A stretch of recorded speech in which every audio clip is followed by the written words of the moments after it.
If you're new, press the bell icon to get the latest notifications.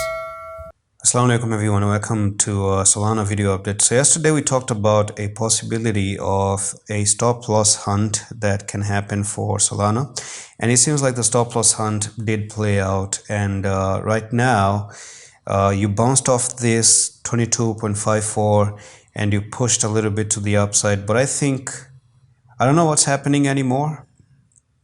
But this sell-off is now making me a little bit worried right now if the retest is going to be successful. So this is how it looked like for Solana, and I kind of don't really like what is going on in here. I personally think this is maybe something to keep an eye on. I'm not going to say for sure you're looking bad, but to me, again, $20 coming down to $20.32 is definitely going to mean that you went down for the retest and you failed the retest, and you're looking to actually continue lower and lower and lower and go to the downside. So you got to be careful right now, because this still, to me, could be a buying opportunity, of course, but the thing is that you do have a very big wide stop loss, which is an 11%. I don't think that's a cool idea.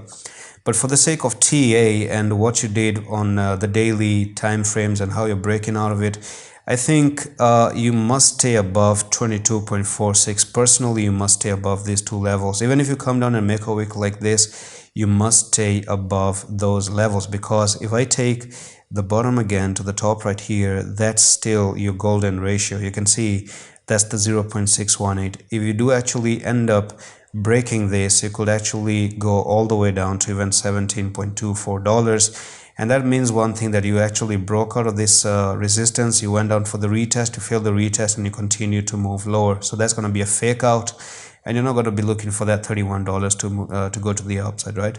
And that's pretty much it for this quick update. I'm going to see you the next one. I love you.